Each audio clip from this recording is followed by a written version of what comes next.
Welcome to the Economist in Your Ear podcast.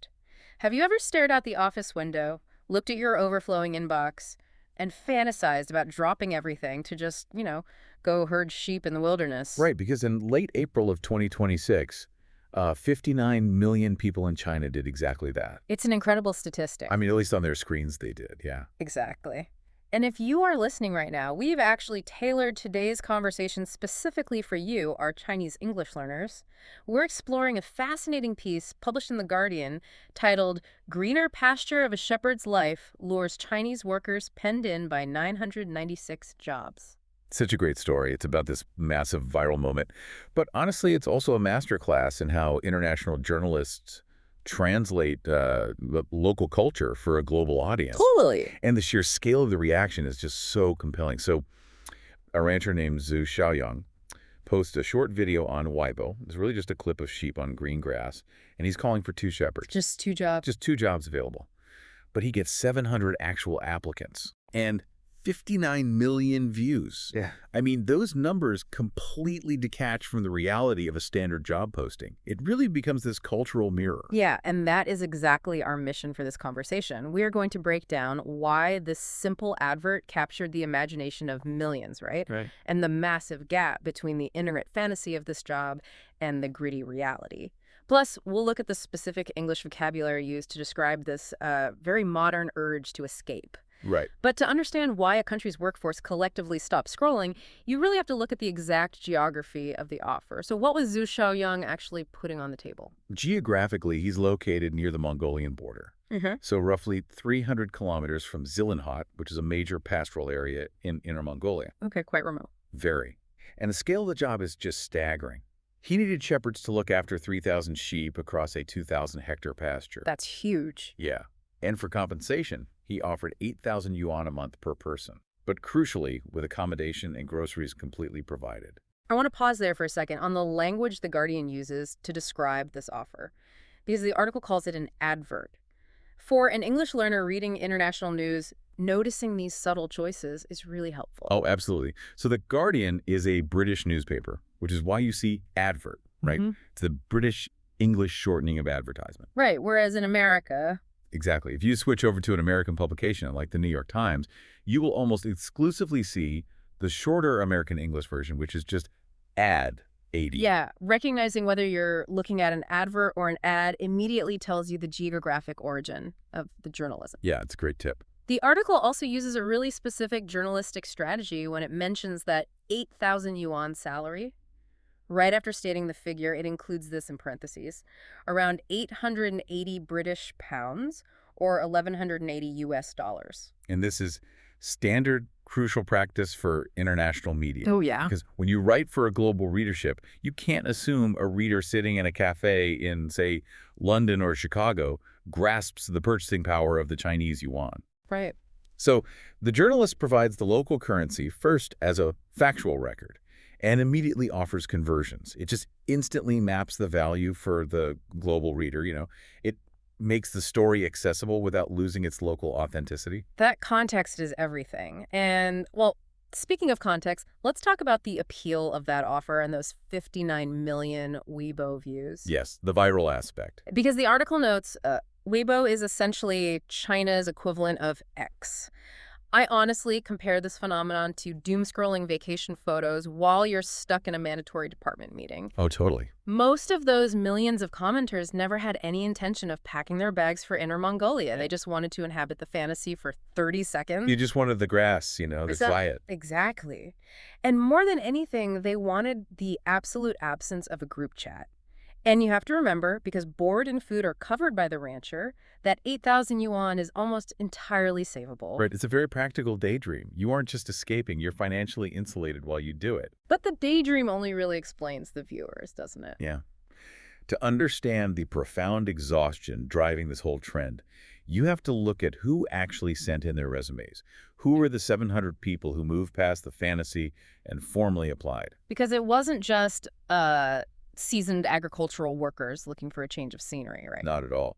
Zuo noted that about 10% of the applicants were recent university graduates. Wow, 10%. Yeah, and he also received applications from factory laborers and a significant number of white-collar workers from megacities like Shanghai and Chongqing. Just trying to get away. Exactly. The article specifically notes these were urbanites trying to escape office politics. You know, when I hear office politics, I immediately think of the sheer cognitive load of modern work. And the article uses some really powerful English expressions to describe this specific brand of workplace fatigue. They describe these workers as being worn down. It's a very evocative phrase. If you look at it literally, it's a physical metaphor. Imagine a rough stone in a river. Oh. Over the years, the rushing water smooths it out, shrinking it. So it means to be slowly depleted of your energy and enthusiasm over a long period by continuous pressure. See, I think that's where we need to distinguish between physical exhaustion and cognitive exhaustion.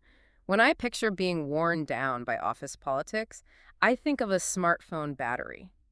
How do you mean? Well, physical labor is like using your phone's flashlight. It drains the battery quickly, but you know exactly what is draining it, right? And you can just turn it off. Oh, that's a fascinating way to look at it. Yeah, whereas office politics is like having 40 background apps secretly tracking your location. You don't realize they're running. You aren't actually doing anything physically demanding, but by 2 p.m., your battery's at 1% and you feel completely paralyzed. Yeah, that invisible drain is what wears you down. Exactly. And when that battery stays at 1% for months on end, you reach the next crucial vocabulary term the article uses, which is burnout. Burnout, right. We often think of burnout as just being extremely tired, like a candle melting away until there's no wax left. But functionally, in a modern work environment, it's much deeper than that. Neurologically speaking, burnout is a state where your brain's reward system just stops registering the payoff for your effort. You're still running, but your brain no longer produces the dopamine to make the run feel worth it.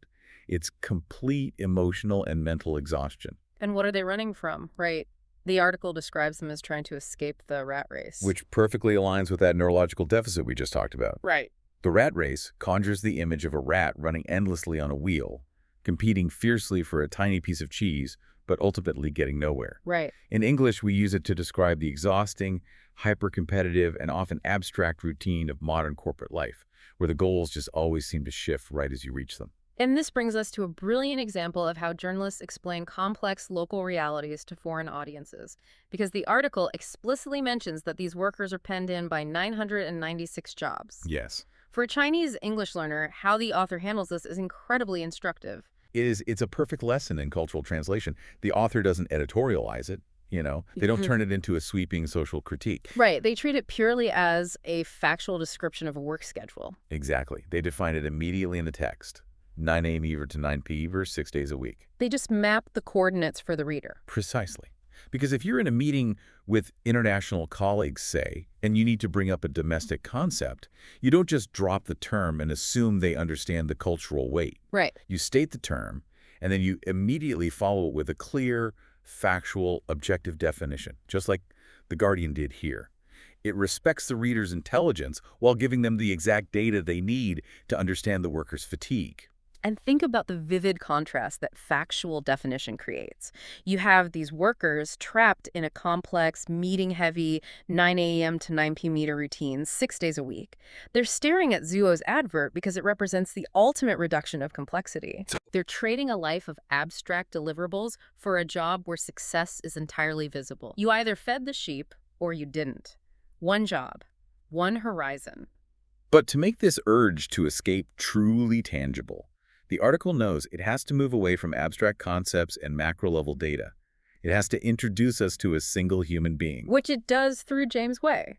So James is a 21-year-old shipping container factory worker who actually applied for the shepherding job. Right. Now, it's really important to explicitly emphasize here that James is just one person, right? He's describing his own highly personal job experience. But his quote is so visceral, it just yanks us out of the realm of 59 million internet clicks and grounds the story in physical reality. Absolutely. His description of his data Reuters is incredibly striking.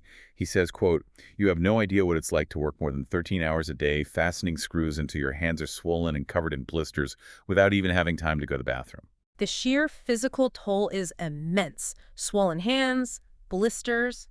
We were just talking about the invisible drain of office politics, but James is experiencing the absolute extreme of physical depletion. Yeah, and he ends his quote with a phrase that serves as the ultimate English expression for reaching your absolute limit.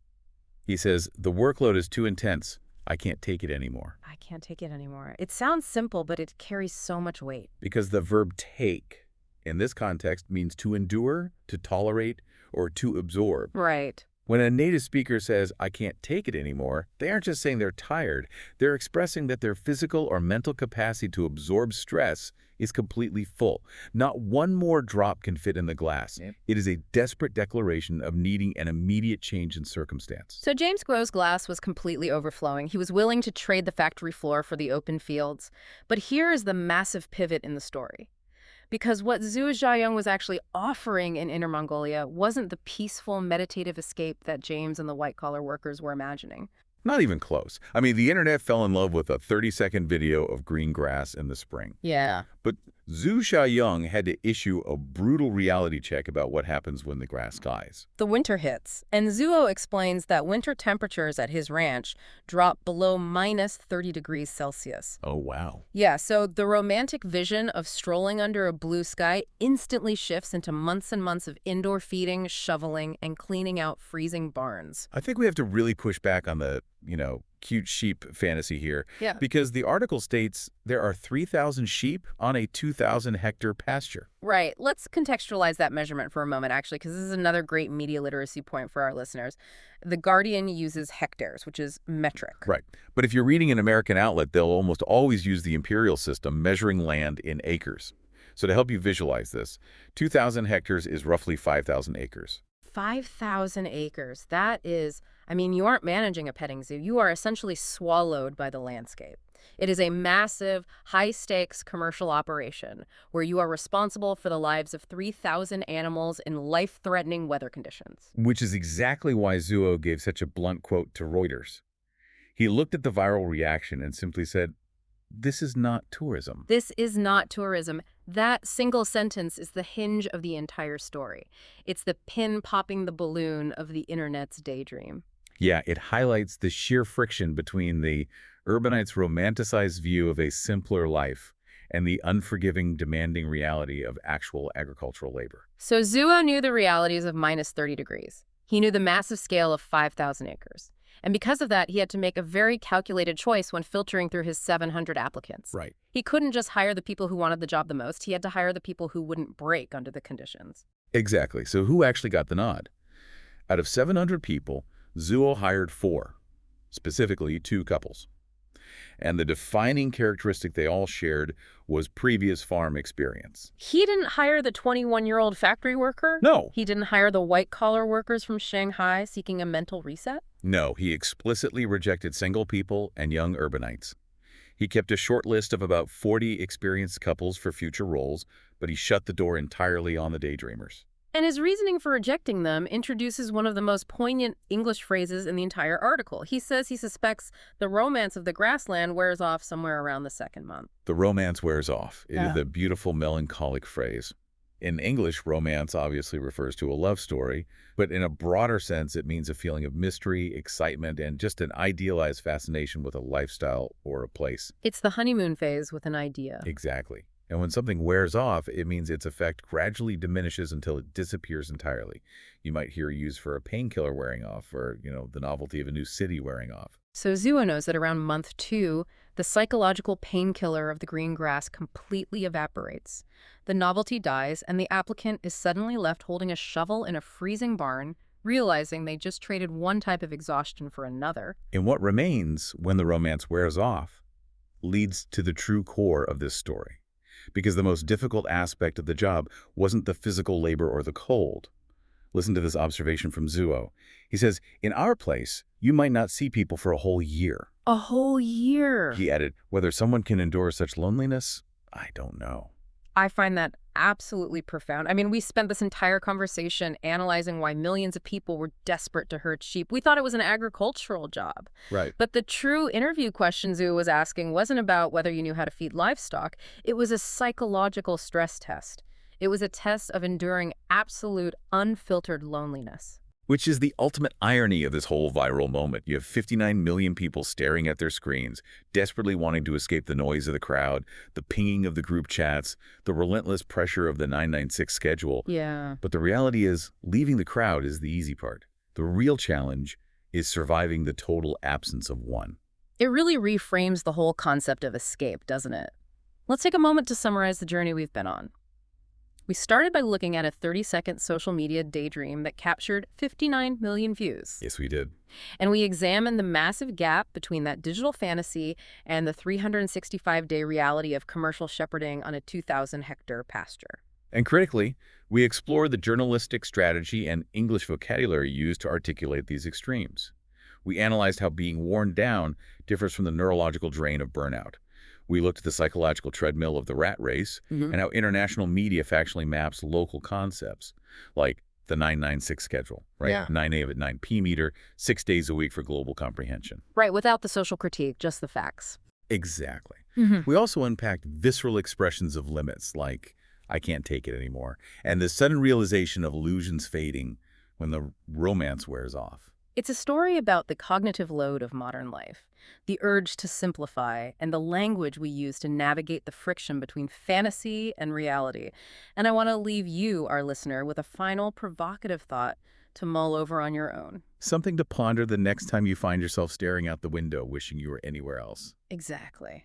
If you were truly faced with 1 year of absolute isolation on a freezing Mongolian pasture, but with zero office politics and zero group chats, well, wait, would your English vocabulary be better spent describing the exhausting treadmill of the rat race?